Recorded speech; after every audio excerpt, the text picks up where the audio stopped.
Oke, assalamualaikum warahmatullahi wabarakatuh. Kali ini kita akan membahas updatean dari program produksi sawit pada PT Arif Nirwana Utama. Jadi di aplikasi ini dari versi sebelumnya itu ada yang ditambahkan beberapa fitur. Yang pertama itu ada fitur untuk mencatat pengeluaran perusahaan. Kita bisa lihat di sini. Fiturnya itu kita bisa menginputkan data-data operasional dalam bentuk nama dan angka nominalnya nanti, dan akan dicatat dalam pembukuan perusahaan.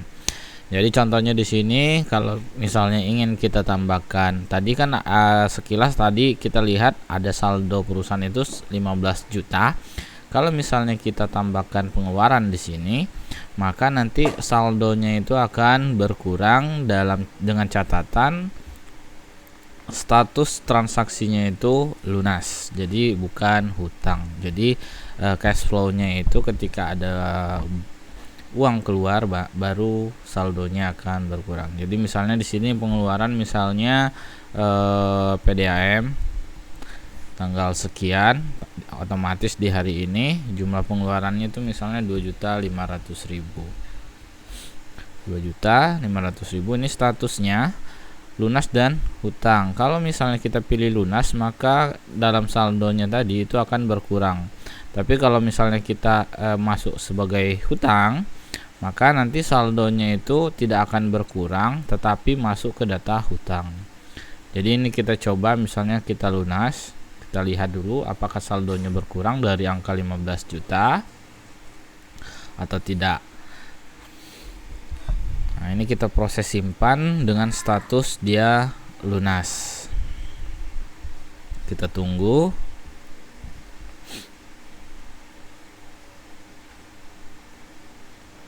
Nah, ini kita oke aja. Ini datanya sudah masuk dengan catatan pembayaran PDAM ya, pembayaran PDAM. Dan juga nanti kita lihat di data saldo. Di data saldo ini nanti kita menampilkan jumlah saldonya. Nah, di sini berkurang ya, dari 15 juta dikurang 2.500.000, nanti saldonya itu menjadi 12.500.000. Ini saldo kas perusahaan yang ada sekarang. Nah, beda halnya dengan data pemasukan. Kalau misalnya data pemasukan, maka nanti saldonya itu akan bertambah. Tapi kita coba lagi untuk status pengeluaran. Misalnya di sini ada pembelian bahan lah ya, pembelian mobil misalnya atau alat. Coba kita tambahkan untuk pengeluaran. Misalnya kita tambahkan di sini untuk pengeluaran pembelian meja office ya, meja kantor. Misalnya meja kantor, harganya misalnya 3 juta. Oke, ini udah 3 juta. Kita sini statusnya kita pilih hutang. Tadi kan kita pilihnya statusnya lunas, dan ini kita pilihnya statusnya hutang. Jadi ketika misalnya kita proses, maka yang 3 juta ini untuk pembelian meja kantor akan masuk ke data hutang, tercatat sebagai hutang perusahaan. Ini di refresh saja karena jaringannya kadang loss ya.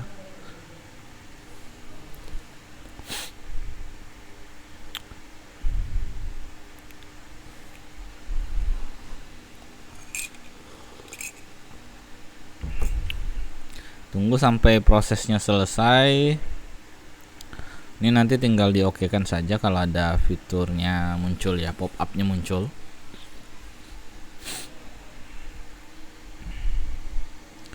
Oke, kita oke, dan di sini udah masuk ya meja kantor di tanggal 28.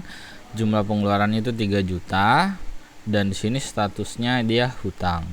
Jadi kalau misalnya statusnya hutang, dia nanti akan masuk ke data hutang. Kita lihat ini statusnya hutang, kita lihat nih nanti dia akan masuk ke data hutang.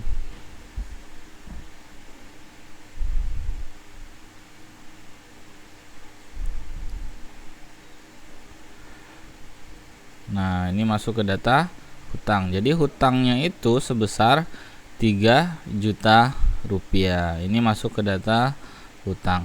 Nah, ketika misalnya hutang tersebut ingin dilunasi, di sini ada tombol konfirmasi.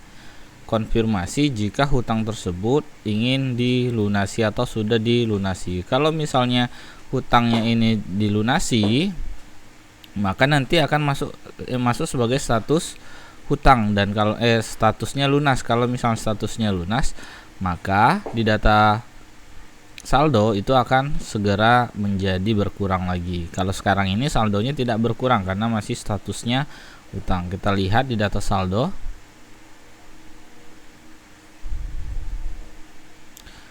Biasanya masih 12.500.000. Nah, ya benar ya. Terus kalau misalnya hutangnya tersebut kita lunasi atau misalnya sudah dibayar oleh perusahaan, maka nanti di sini statusnya akan menjadi lunas dan akan mengurangi jumlah saldo yang ada di laporan di data saldo. Kita konfirmasi lunas.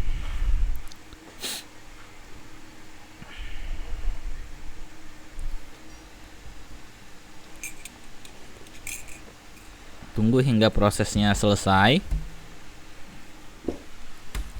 Nah, ini sudah keterangannya menjadi lunas ya. Keterangannya udah menjadi lunas, dan otomatis nanti saldonya itu akan terpotong secara otomatis di dalam data saldonya.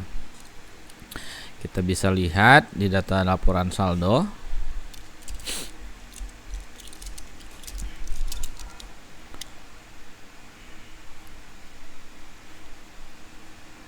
Nah, menjadi 9.500.000 karena sudah terpotong itu 3 juta rupiah tadinya. Ini udah clear ya.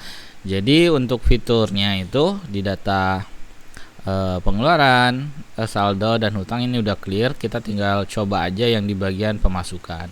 Kalau pemasukan ini beda cerita, berarti saldonya akan bertambah, baik itu pemasukan untuk penjualan minyaknya atau penjualan sawit atau penjualan limbah ataupun dari pemasukan sumber lainnya. Jadi semuanya dicatat di sini. Kita bisa tambahkan catatan untuk pemasukannya.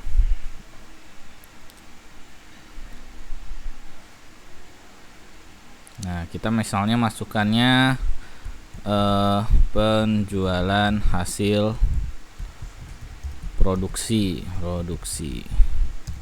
di tanggal sekian, itu jumlah penjualannya itu mencapai 123 juta rupiah.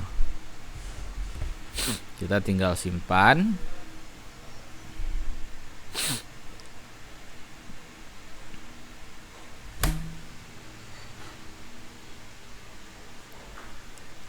Tunggu sampai selesai, maka nanti status saldonya itu akan bertambah ya, karena ada pemasukan sebesar 123 juta rupiah. Kita cek lagi laporan data saldonya.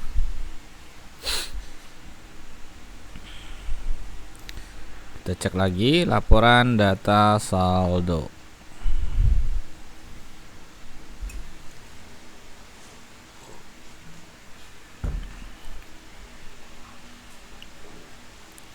Nah, dia bertambah sebesar 123. Jadi saldo yang sekarang itu 132.500.000 rupiah.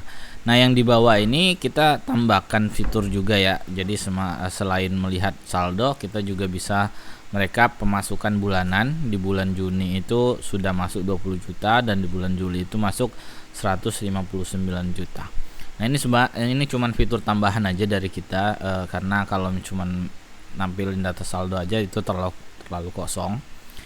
Jadi untuk fitur selanjutnya ini udah clear ya. Jadi pengeluaran, pemasukan, saldo, hutang itu kadang terrelasi.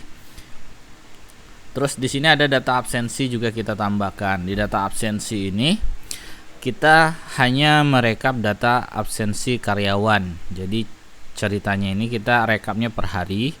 Jadi ini salah satu contoh yang sudah kita inputkan di tanggal 27. Kita coba inputkan lagi data absensi atau rekapan absensi karyawan di tanggal 28 bulan 7 2023. Ini nanti tinggal tambah data saja. Kalau sudah tambah data nanti konsepnya itu pilih nama karyawannya, lalu tanggalnya, lalu pilih statusnya apakah dia hadir atau tidak. Jadi pilih misalnya ada Reza di tanggal 28. Ini bisa dipilih tanggalnya, bisa diklik. Tapi ini langsung masuk ke hari ini. Statusnya dia hadir, terlambat, sakit atau apa gitu ya, tanpa keterangan. Jadi misalnya dia hadir, ini kita simpan.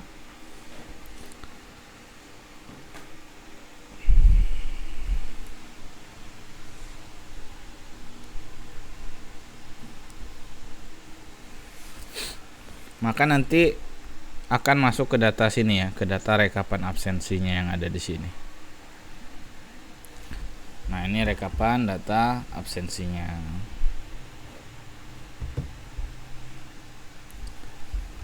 Oke, nanti tinggal diinputkan aja untuk karyawan-karyawan lainnya dan diinputkan setiap harinya seperti ini ya. Oke. Terus di laporan ini juga bertambah, mulai laporan data absensi, laporan hutang, laporan saldo, pemasukan, pengeluaran. Ini kita tambahkan semua laporannya. Jadi kalau misalnya kita mau lihat pengeluaran,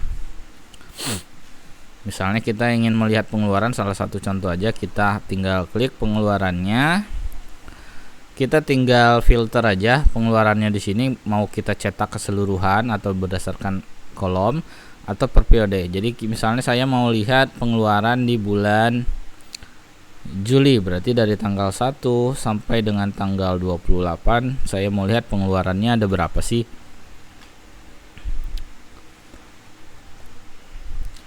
Nah, jadi kita di sini tampil untuk pengeluarannya, bisa tampil semuanya di sini.